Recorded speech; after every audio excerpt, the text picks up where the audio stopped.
Hallo und willkommen zusammen. Schön, dass ihr euch entscheiden konntet, das Video zu klicken. Wir haben heute eine denkbar einfache Aufgabe und das ist Feuer machen. Eine Aufgabe kann einfach gestellt sein und die Umsetzung kann trotzdem sehr schwierig sein. Es hat die letzten Tage viel geregnet, das Holz ist komplett durchgeweicht. Wir haben nichts vorbereitet, kein trockenes Feuerholz, keinen trockenen Zunder und als Hilfsmittel haben wir lediglich ein solides Bushcraft-Messer mit Firesteel. In diesem konkreten Fall ist das unser Bronco in der ursprünglichen Variante mit 12 cm Klinge aus CPM 3V Stahl. Dann wollen wir mal sehen, was der Wald für uns bereithält. Also die Bedingungen sind, wie ihr seht, nicht optimal hier. Zum Feuermachen ist es eigentlich immer optimal, wenn man ein kleines Waldstück hat mit abgestorbenen Nadelbäumen. Da hängen dann an den Stämmen oft noch trockene Äste, die ein bisschen Wetterschutz hatten. Die kann man abbrechen und damit kann man erstmal schon mal ganz gut arbeiten. Aber wir sind hier auf einer typischen Kalamitätenfläche, die nach dem Borkenkäfer abgeholzt wurde und jetzt schon 1,5 Jahre, 2 Jahre brach liegt, wo ein bisschen Vegetation zurückgekommen ist. Und wir müssen eben mit dem arbeiten, was wir haben. Hier haben wir aber schon mal was Schönes gefunden und das ist Baumharz. Das wird uns gleich als Zunder oder als Brandbeschleuniger dienen. Um das einzusammeln, nehmen wir am besten schon mal einen Baton, also ein Schlagholz. Das Zeug kann zum Teil sehr fest am Baum sitzen. So, ihr seht, das ist trockener und noch ein bisschen flüssiger. Das Trockene können wir gleich besser als Zunder verwenden. Erstmal hier reinkriegen. Und hier, das Schöne ist, hier hängt jede Menge.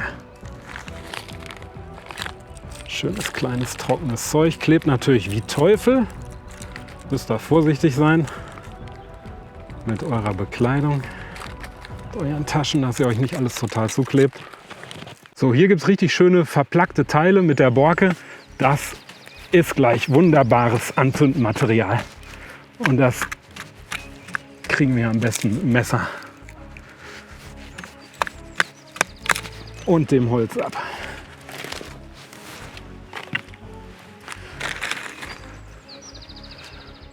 Ausgezeichnet, dann nehmen wir noch ein bisschen mehr mit.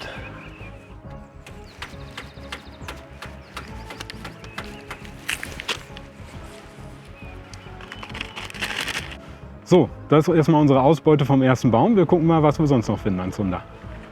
Also hier haben wir trockenes Gras, das nehmen wir auch mal mit.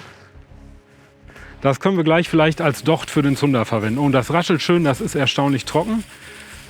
Das könnte gut funktionieren. Wenn ihr keine Handschuhe mit habt, dann schneidet das immer mit dem Messer ab und reißt es nicht ab, weil ihr euch sonst an diesem Gras hässlich schneiden könnt.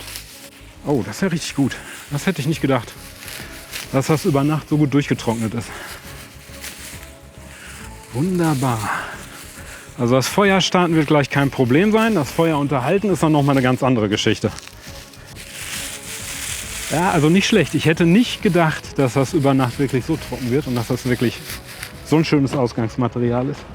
Die Westentaschen werden jetzt so langsam schon klein. Ist natürlich immer schön, wenn man irgendwas dabei, also irgendwas zum Sammeln dabei hat.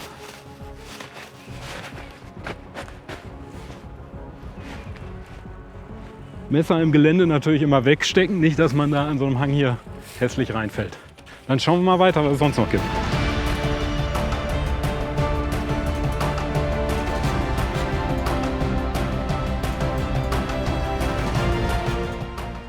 Ja, und guckt, hier ist noch was Feines, nämlich eine Birke. Und wenn man eine Harz oder eine Birke gefunden hat, dann ist man eigentlich immer gerettet. Da sind entsprechend ätherische Öle in der Rinde und dieses kleine fusselige Zeug, das kann man schon abfusseln. Das ist exzellenter Zunder, das bringt auch, wenn es nass ist. Ich tue es hier trotzdem in eine Innentasche, damit es noch ein bisschen trocknen kann. Von den 37 Grad Körperwärme. Der sieht tot aus, aber kann man nicht ganz so beurteilen. Ich will nicht zu viel darunter pflücken. Oben sind, glaube ich, so ein paar Fruchtkörper dran.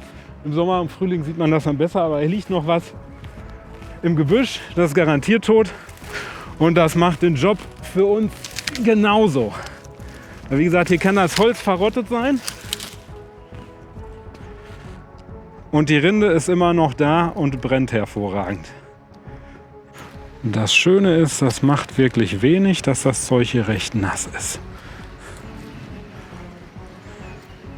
Hier kriegt man wirklich auch nur die Rinde ab, ohne den Bast da drunter. Ja, das wird gut gehen hinterher.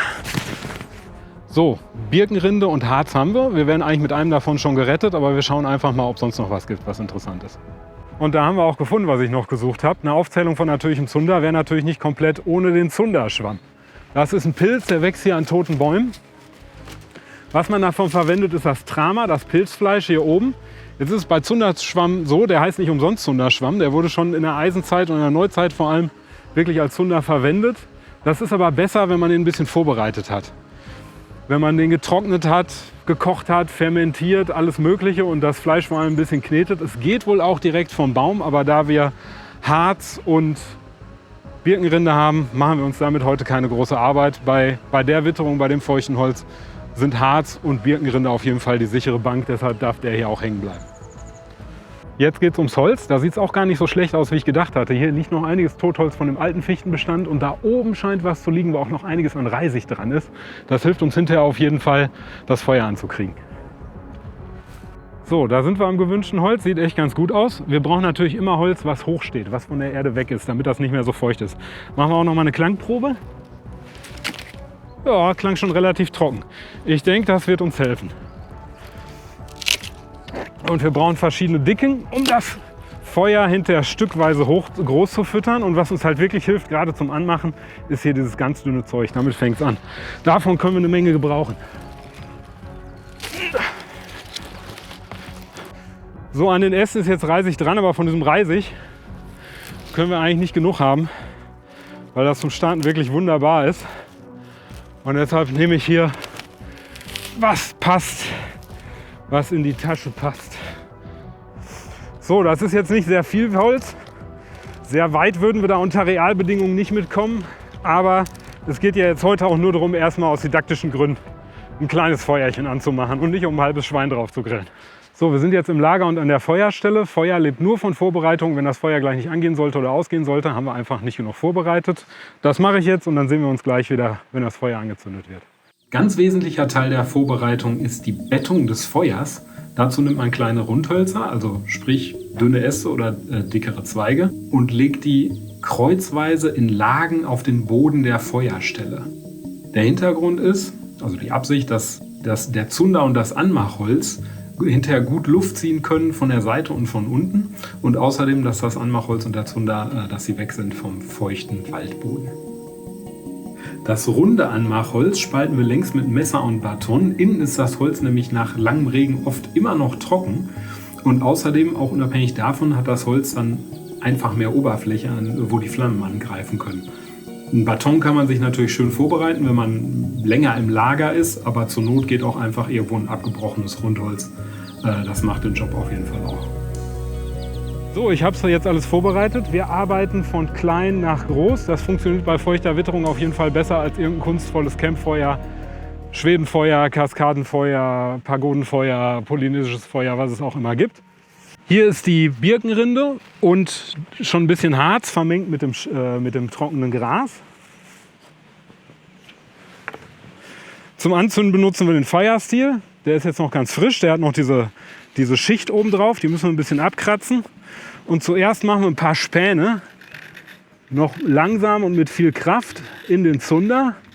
Da kann man eher ein bisschen mehr machen, sonst fängt man hinterher von vorne wieder an. Fängt jetzt hier schon an zu sprotzen.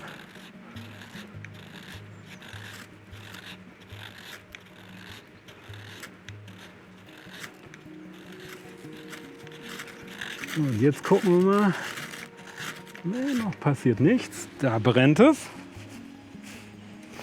Ein Feuer mit nassem Holz wird eine echte Diva. Da muss man viel klein nachlegen.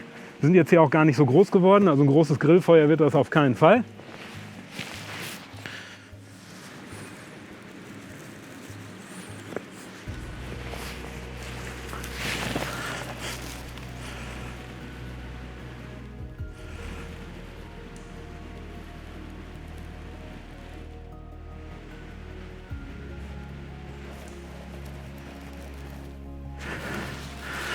So, und an das jetzt Substanz zu kriegen, ist eben wirklich gar nicht so einfach.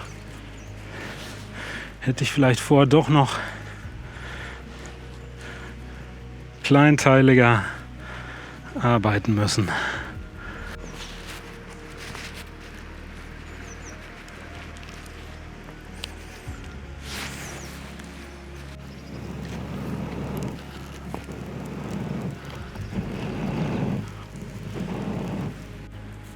So, und mit viel Pusten und viel Pflege,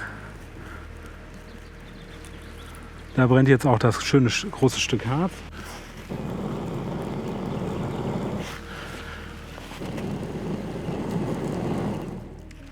Jetzt nimmt man das nasse Rundholz und schichtet es ringsrum auf, damit das schon mal am Feuer trocknen kann. Das dann die nächsten Sachen sind, die aufs Feuer kommen.